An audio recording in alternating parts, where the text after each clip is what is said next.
तर अकोल्यातल्या अकोट पालिकेतील 10 नगरसेवकांनी शिंदेच्या शिवसेनेच्या संपर्कात ते आहेत। 4 नगरसेवकांनी उपमुख्यमंत्री एकनाथ शिंदेंची भेट घेतली आहे। दुसरीकडे माजी आमदार राजन साळवी गेल्या काही दिवसांपासून अकोल्यात तळ ठोकून आहेत। अकोटचे अनेक नगरसेवक आमच्या संपर्कात आहेत। इवन अकोला जिल्ह्यामधले सुद्धा अनेक दुसऱ्या पक्षांचे नेते सुद्धा संपर्कात आहेत। सन्माननीय उपमुख्यमंत्री एकनाथ शिंदे साहेबांची जी कार्यशैली आहे, छत्रपती शिवाजी महाराजांची जी कार्यपद्धती त्याला अनुसरून 18 पगड जातींना सोबत घेऊन शिंदे साहेबांचं कार्य सुरू आहे।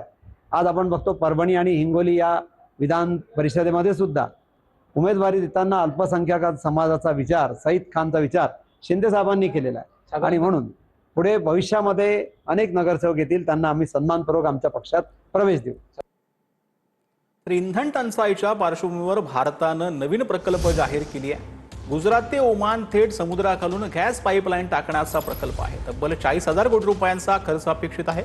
अरबी समुद्रातून सुमारे 2000 किलोमीटर लांब गॅसची लाईन जी आहे ती टाकण्यात येणार असल्याची माहिती आहे।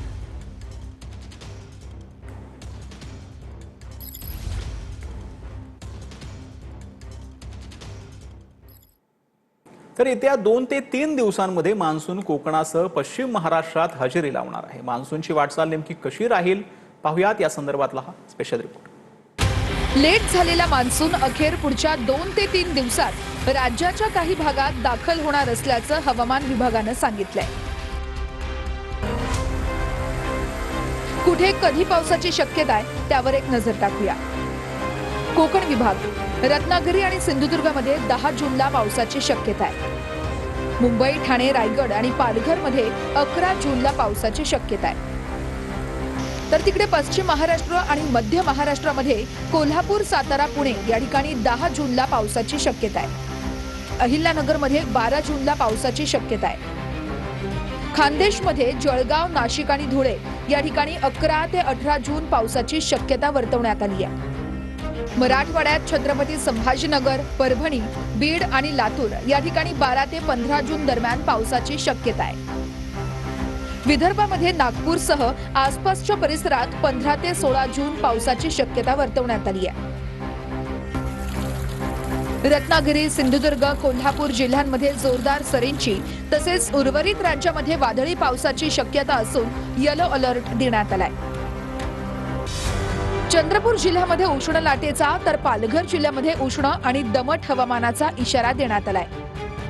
राज्यात ढगाळ आकाशासह उन्हाचा चटका आणि उकाडा तापदायक राहण्याची शक्यता कायम आहे। राज्यात यंदा सरासरीपेक्षा कमी पावसाचा अंदाज आहे। जूनची 9 तारीख आली तरी महाराष्ट्रामध्ये मान्सून व्यापलेला नाहीये।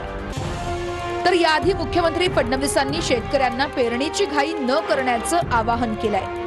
मराठवाडा, पश्चिम विदर्भाचे काही जिल्हे, उत्तर महाराष्ट्राचे काही जिल्हे आणि आपला अवर्षण प्रवण भाग या भागामध्ये त्यापेक्षा कमी पाऊस पडण्याची संभावना आहे आणि म्हणूनच शेतकऱ्यांनाही सातत्याने मी ॲडवायझरी देतो की त्यांनी पेरणी कधी केली पाहिजे जेणेकरून दुबार पेरणीची वेळ येऊ नये।